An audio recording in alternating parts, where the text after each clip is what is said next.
হঠাৎ একদিন মা মাথার ঘুরে বসে বসে চোখের পানি ছেড়ে কান্দে, আল্লাহ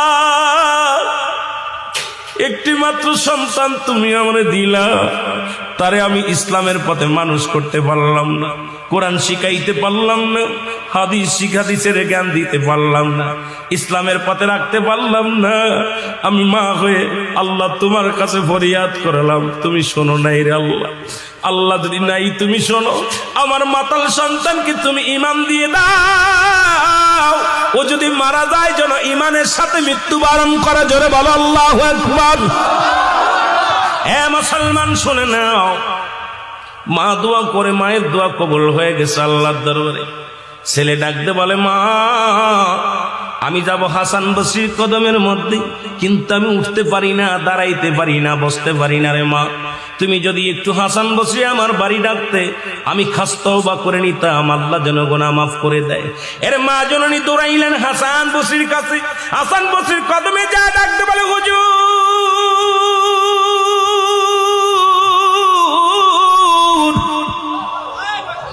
আমার মাতাল ছেলে তওবা করতে চায়, কালেমা পড়তে চায়, আপনি যদি আমার সাথে একটু আমার বাসায় যাইতেন গো, তাহলে আমি অত্যন্ত খুশি হতাম আপনার উপরে।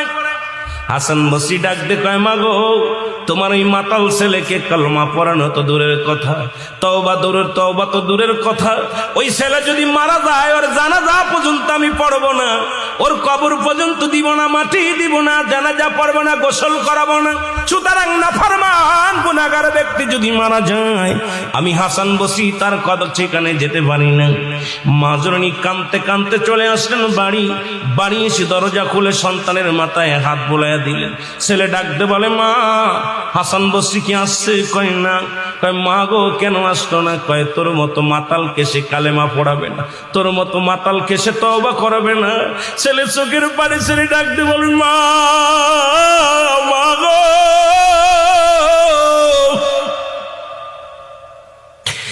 আমার মতো পাপীরে যদি দুনিয়ার মানুষ ঘৃণা করে, আমি যদি মারা যাই, জানি আমি মারা যাবো গো মা। মারা গেলে আমার এই লাশখানা কোনো গোরস্থানে শুয়াইবা না, যদি গোরস্থানে শুয়াও তাহলে গোরস্থানের মানুষের কষ্ট হবে রে মা। আমি মারা গেলে আমার গলার মধ্যে রশি লাগাইয়া টানতে টানতে জঙ্গলের মধ্যে ফেলে দিবা রে মা, নাই সমুদ্রে ফেলে দিবা। কারণ আমার মতো পাপীরে যদি গোরস্থানে রেখে দেয়, অন্য ভাইয়ের কষ্ট হবে, অন্য ভাই বোনদের কষ্ট হবে। এই জন্য মা গো আমার দেহ কানা তুমি দুনিয়ার মধ্যে কোথাও দাফন করবা না। মা একটা দাবি করে, যার দুনিয়ার মধ্যে ভুল করেছি রে মা আমি ক্ষমা চাই। কানতে কানতে সন্তান দুনিয়া থেকে বিদায় হয়ে গেল। আল্লাহু আকবার বলুন। সন্তান মারা গেল, জনম দুঃখিনী মা চোখের পানি ছেড়ে কান্দে, মালিক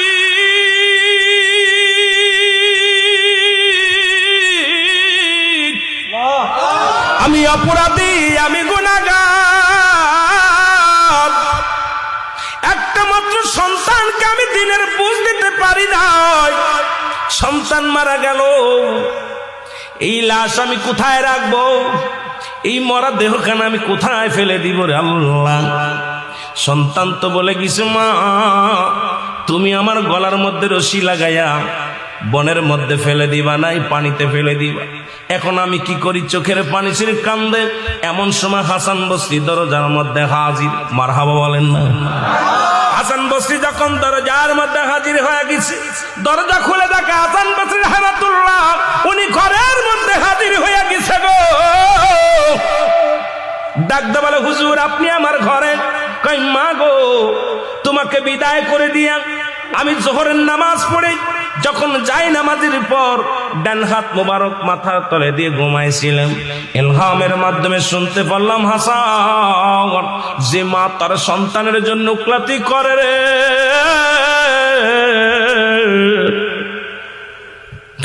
হাসান রে আজকে মা সন্তানের পক্ষে গেছে রে। ওই সন্তানের ফরিয়াদ আমি আল্লাহ কবুল করেছি।